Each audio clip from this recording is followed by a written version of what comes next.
Olá, alunos do oitavo ano. Espero que estejam todos bem. Eu sou o professor Pedro e trabalho com a disciplina História. Devido à pandemia, por um período, as nossas aulas serão à distância. O momento requer cuidados, mas em breve estaremos juntos novamente.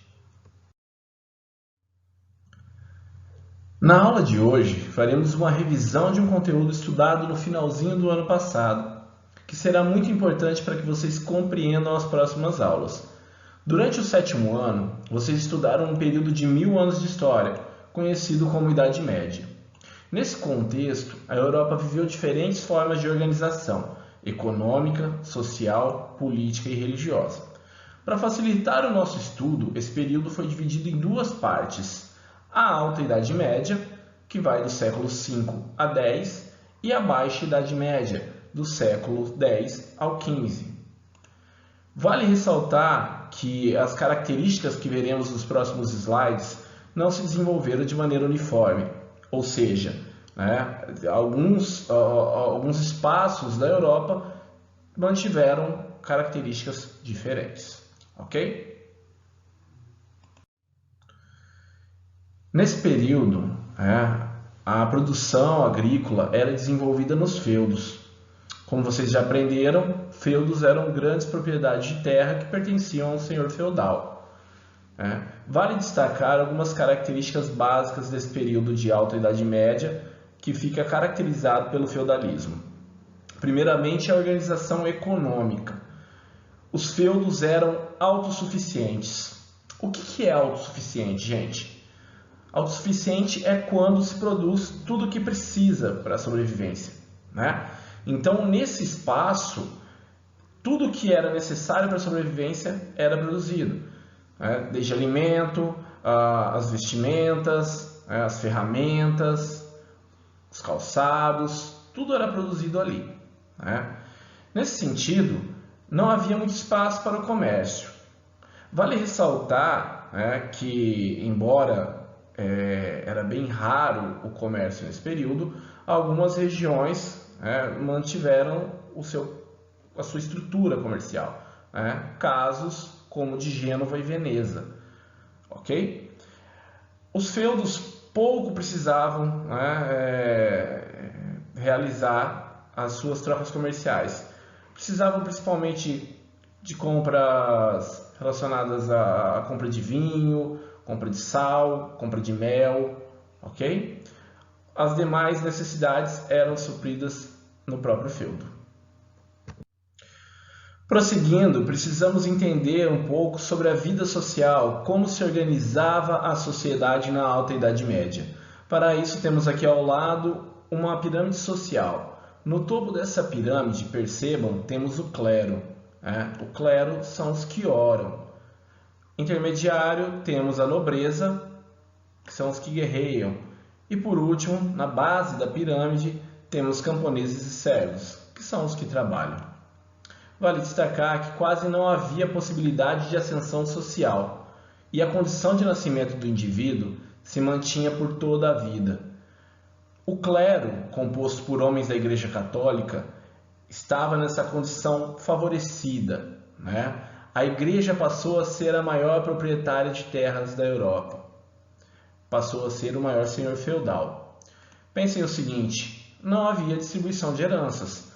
Então essas terras só aumentavam, essas posses só aumentavam, ok? Os administradores desse espaço, dessa propriedade de terra, eles, ao falecer, eram substituídos por outros homens da igreja. Então não havia divisão de heranças. A igreja também recebia muitas doações de terra. Muitos nobres doavam pedaços de terra para a igreja com o intuito de salvarem suas almas. Então, entendam o seguinte: falou de Idade Média, temos que pensar na Igreja Católica como a instituição mais poderosa desse período histórico. A igreja tinha grande prestígio e influência na forma de pensar das pessoas.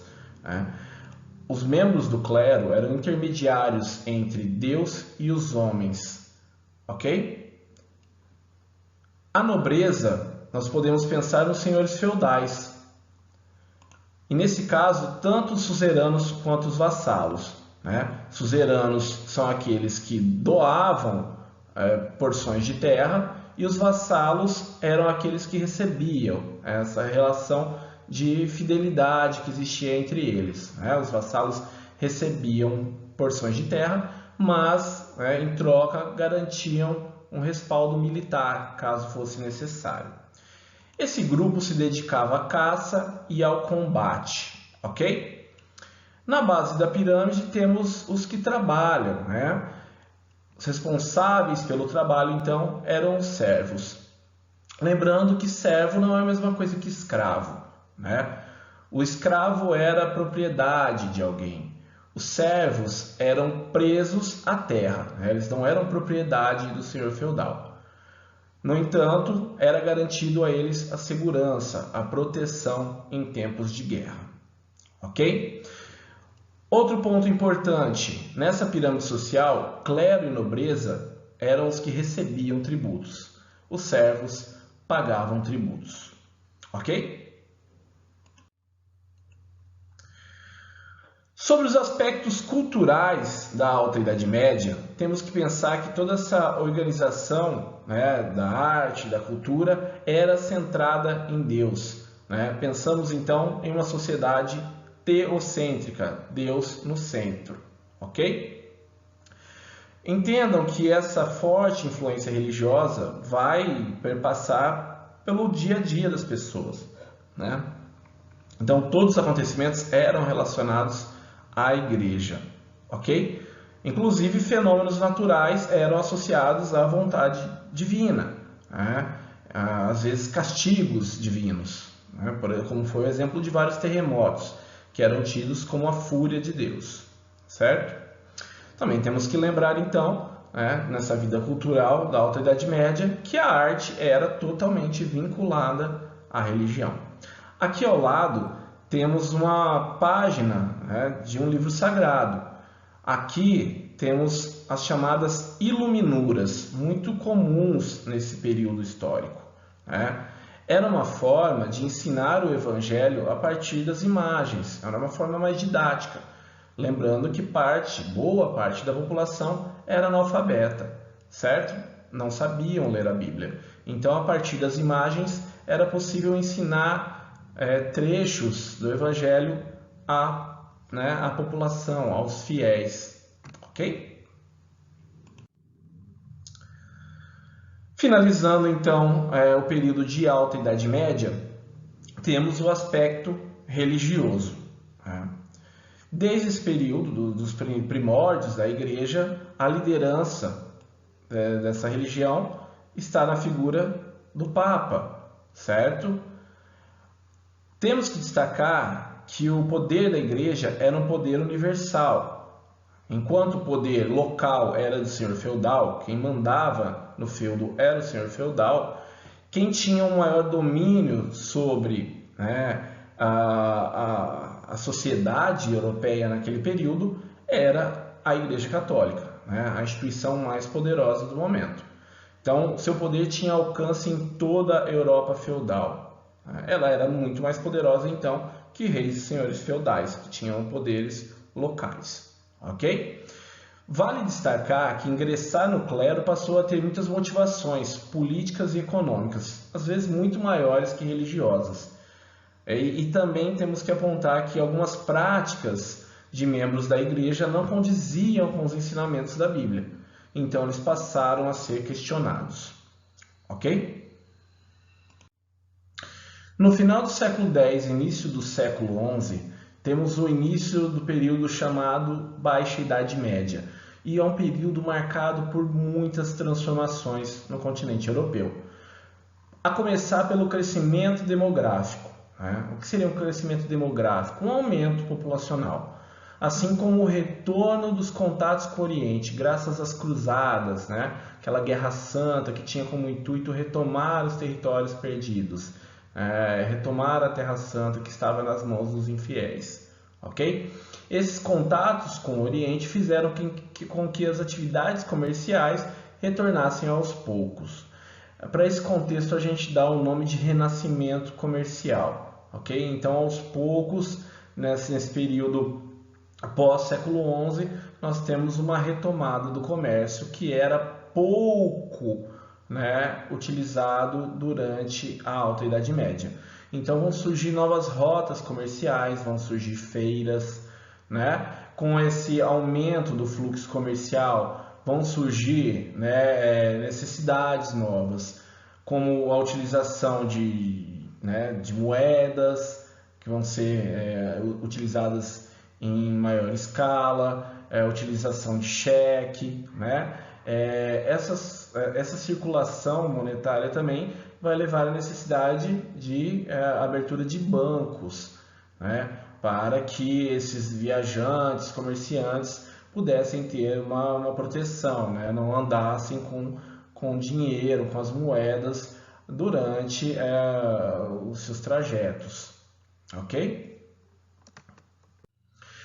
Já em relação aos grupos sociais, percebam na pirâmide ao lado que o clero permaneceu no topo da pirâmide, permaneceu poderoso. Os senhores feudais se mantiveram no controle dos feudos e os servos continuaram na base da pirâmide, trabalhando muito e pagando os tributos. Mas, devido ao renascimento comercial e à circulação de novos produtos, nós vamos ter o surgimento de novos grupos, como os artesãos e os comerciantes. Muitos produtos vinham do Oriente, no entanto, muitos eram produzidos ali mesmo, na Europa, por artesãos locais. Esses que já produziam dentro dos seus feudos passaram a produzir em maior escala e passaram a entregar aos comerciantes, que faziam a revenda. Esses comerciantes não agradavam muito os senhores feudais, principalmente porque eles organizavam suas áreas de vendas próximas aos feudos. Essas áreas passaram a ser chamadas de burgos. Consequentemente, essas pessoas que estavam nos burgos passaram a ser chamados de burgueses. Com todas essas mudanças que nós estamos vendo, com certeza a sociedade vai passar por mudanças, o cotidiano das pessoas vai mudar bastante. Então nós vamos ter, com a retomada, com o renascimento comercial, um ressurgimento de antigas cidades que estavam desertas, cidades fantasmas, e o surgimento de novas cidades. Esse período da história, então, ficou conhecido como Renascimento Urbano. Vale destacar que, a princípio, os habitantes dessas cidades pagavam tributos aos senhores feudais da região, em troca de proteção. Então, essas cidades não tinham autonomia, elas dependiam da autoridade desse senhor feudal. Com o tempo, essas cidades passaram a adquirir mais autonomia, principalmente a partir de um documento chamado Carta de Franquia. Essa Carta de Franquia, então, oficializava a autonomia da cidade em relação ao senhor feudal. Com tantas transformações, como estamos vendo, como que estava a religião nesse momento? Como que estava a Igreja Católica, que era a instituição mais poderosa? Como ela se posicionava, com essas novas ideias que estavam circulando na Europa? A Igreja Católica vai condenar o comércio. Ela condenava a obtenção de lucro, beleza? Então, obviamente, vão surgir atritos entre a burguesia e a Igreja Católica.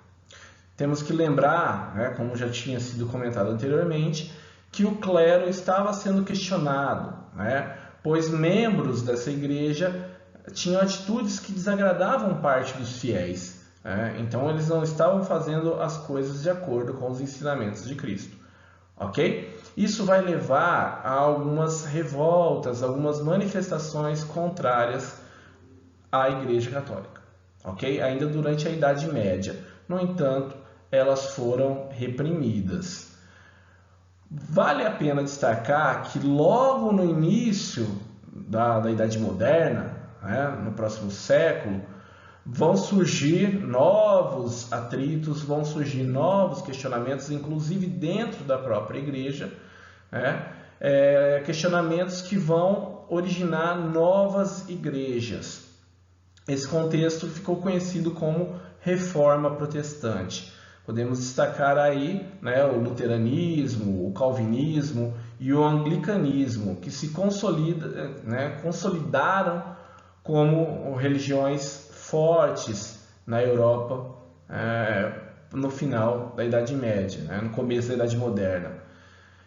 Vale ressaltar também que quando um rei aderia à religião, então se convertia a essa nova religião, todo o reino deveria seguir essa orientação, deveria seguir a mesma igreja.